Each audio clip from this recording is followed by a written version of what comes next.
بسم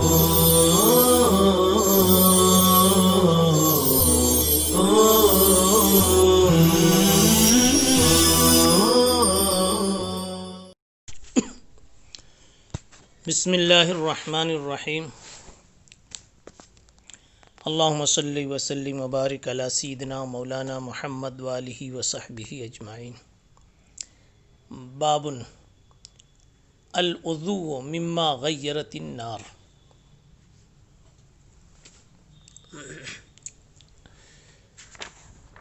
آگ پر پکی ہوئی چیز کے کھانے سے وضو کا حکم۔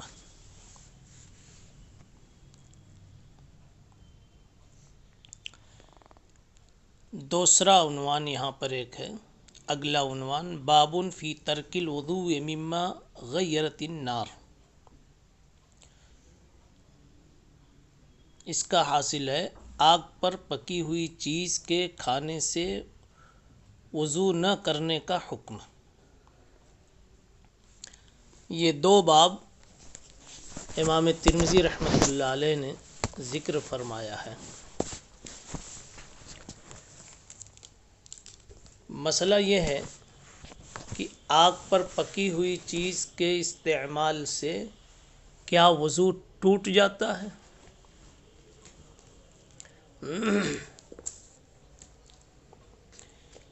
اس مسئلے کو مکمل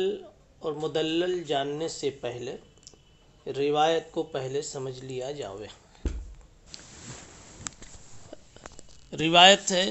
حضرت ابو ہریرہ رضی اللہ تعالی عنہ کی۔ حضرت ابو ہریرہ رضی اللہ تعالی عنہ نے فرمایا کہ رسول اللہ صلی اللہ علیہ وسلم نے ارشاد فرمایا، الوضوء مما مست النار۔ وضو واجب ہے اس چیز کے کھانے سے جس کو آگ نے بدل دیا ہے، یعنی کہ آگ پر وہ چیز پکائی گئی ہے۔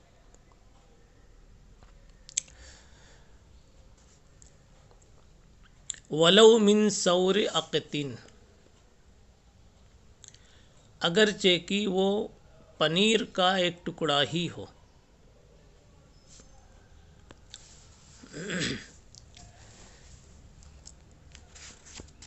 راوی کہتے ہیں کہ جب یہ بات یعنی حضرت ابو ہریرہ رضی اللہ تعالی عنہ نے جب یہ روایت سنائی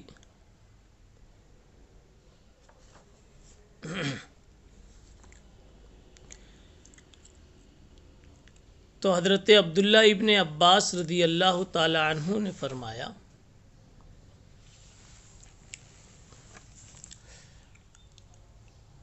انتوضأ من الدہن انتوضأ من الحمیم، کیا ہم تیل کے استعمال سے، تیل کی مالش کرنے سے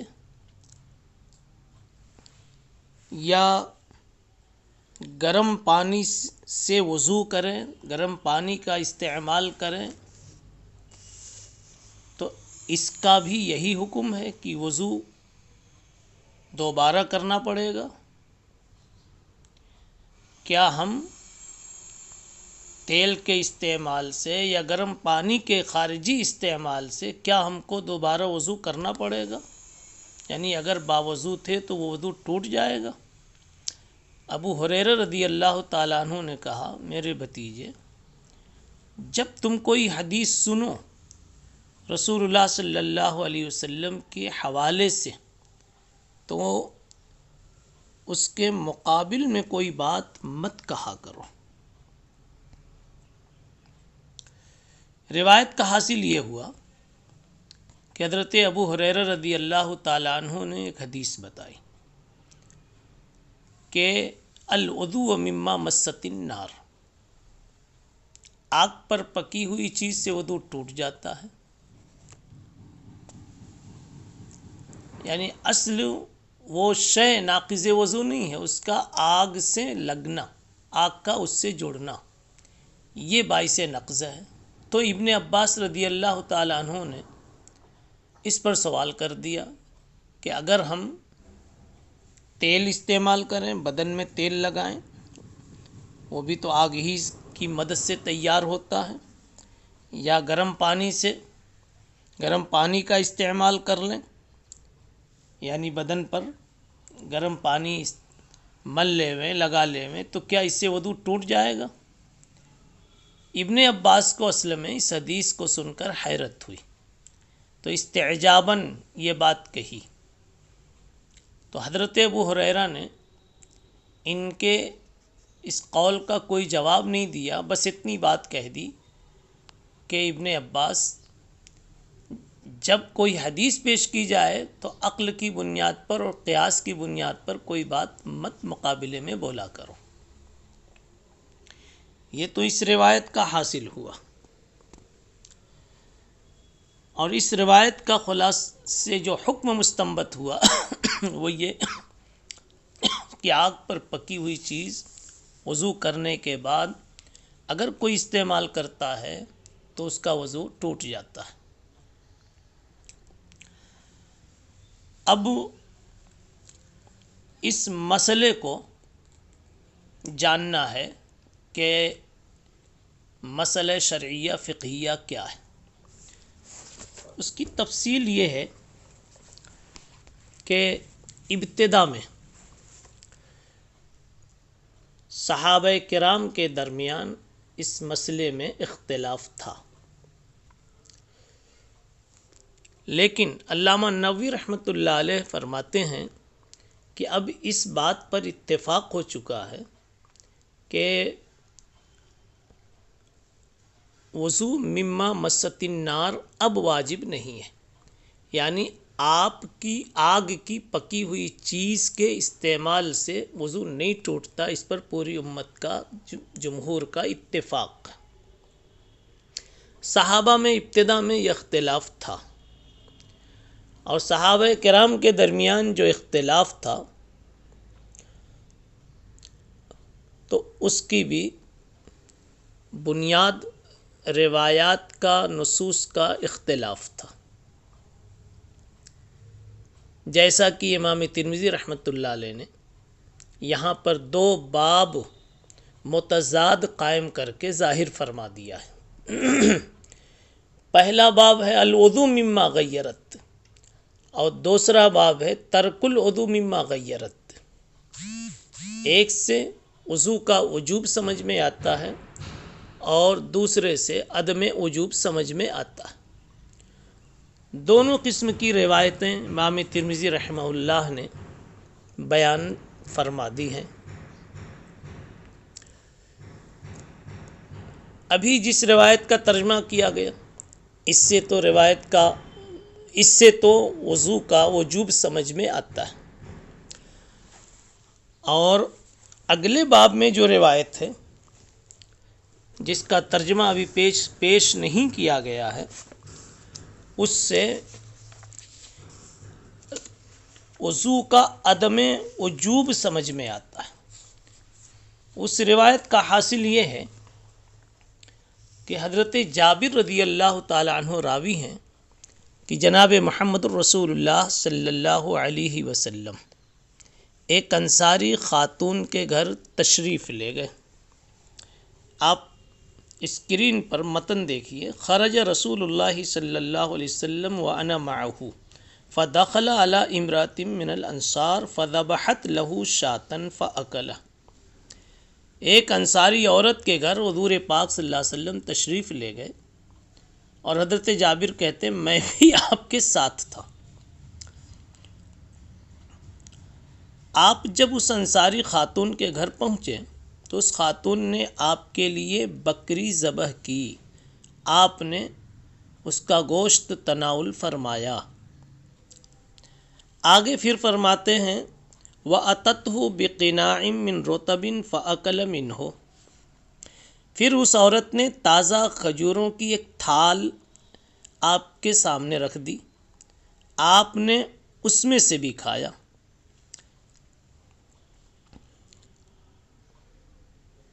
ثم توضأ للظہر، وصلی، پھر ظہر کا وضو فرمایا اور نماز ادا کی، ثم انصرف،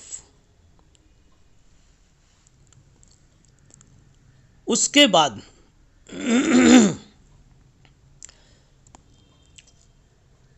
وہ خاتون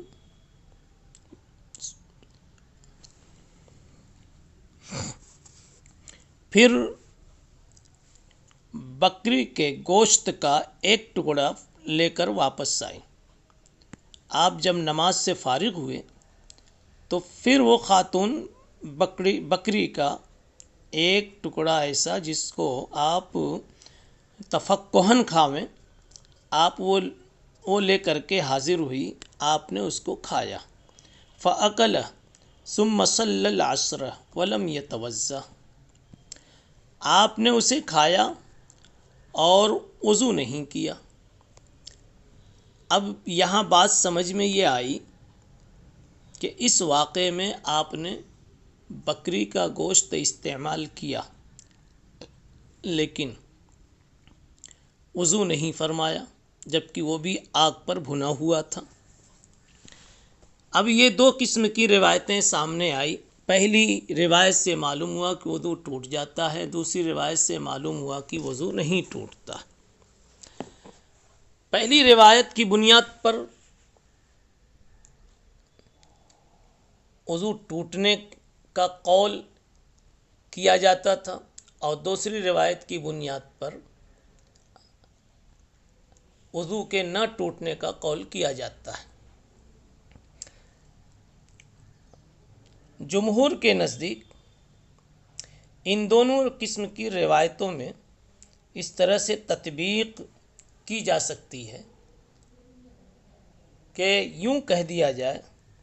کہ وضو مما مست النار کا حکم اب منسوخ ہو چکا ہے، یعنی پہلے تھا اس لیے صحابہ میں اس کے قائلین موجود تھے، لیکن اب حکم منسوخ ہو گیا۔ اور حضرت جابر کی جو روایت ہے جو ابھی دوسرے باب میں پڑھی گئی، وہ روایت ناسخ ہے، اس لیے کہ ابو داؤد شریف میں حضرت جابر رضی اللہ تعالیٰ عنہ کی روایت میں ایک لفظ اور وارد ہے کہ کان آخر الامرین من رسول اللہ صلی اللہ علیہ وسلم ترک الوضو مما غیرت النار، کہ نبی پاک صلی اللہ علیہ وسلم کا آخری عمل اس سلسلے میں جو تھا وہ ترک وضو کا تھا۔ پتہ یہ چلا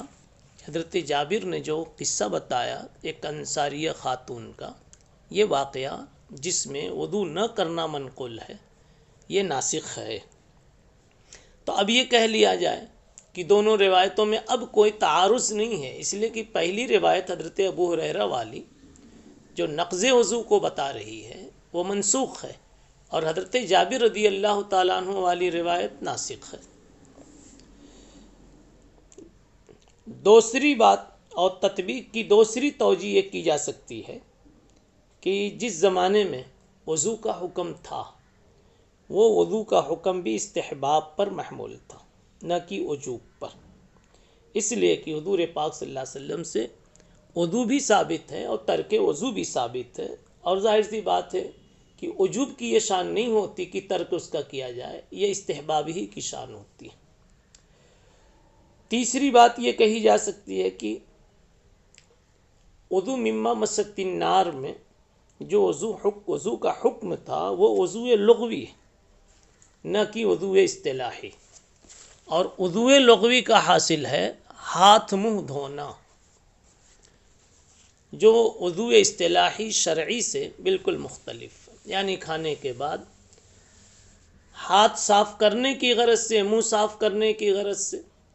ہاتھ دھو لیا آپ صلی اللہ علیہ وسلم نے، اور ان بھیگے ہوئے ہاتھوں کو آپ نے اپنے کہنیوں پر کبھی پھیر لیا، اس کی تری پہنچا دی، اسی کو الوضو کہا گیا۔ الوضو مما مست النار، کہ آگ پر پکی ہوئی چیز سے کھا لینے کے بعد ایسا عمل کر لینا چاہیے۔ اور وضو لغوی مراد ہے، اس پر قرینہ یہ ہے کہ ترمذی شریف جلد ثانی میں کتاب الاطعمہ میں باب ما جاء فی التسمیۃ علی الطعام کے اندر ایک روایت ہے حضرت اکراش ابن زویب کی، جس میں وہ بیان کرتے ہیں کہ رسول اللہ صلی اللہ علیہ وسلم نے ایک دعوت کے موقع پہ کھانا کھایا، پھر ہم پانی لے کر حاضر ہوئے تو آپ نے اس پانی کو اس طرح استعمال کیا کہ اپنے ہاتھوں کو دھویا اور جو تری لگی تھی اس کو چہرے پر اور کہنیوں وغیرہ پر مل لیا، سر پہ لگا لیا۔ حضرت اکراش نے پوچھا، حضرت اکراش نے جب یہ دیکھا تو آپ صلی اللہ علیہ وسلم سمجھ گئے کہ اکراش کو شاید تعجب ہو رہا ہے، تو آپ نے جواب میں کہا یا اکراش ھذا الوضوء مما غیرت النار،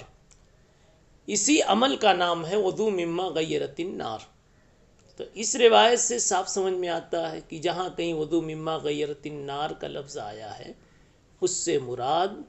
وضوء لغوی ہے، نہ کہ وضوء اصطلاحی۔ تو یہ تین باتیں ایسی ہیں، یا تو نسخ کا قول کر لیا جائے، یا استحباب پر ان روایات کو محمول کیا جاوے، یا یہ کہ وضوء لغوی پر وضو والی روایت کو محمول کیا جاوے۔ ان تینوں صورتوں میں دونوں قسم کی روایات میں تطبیق ہو جاتی ہے اور کوئی مشکل باقی نہیں رہتی۔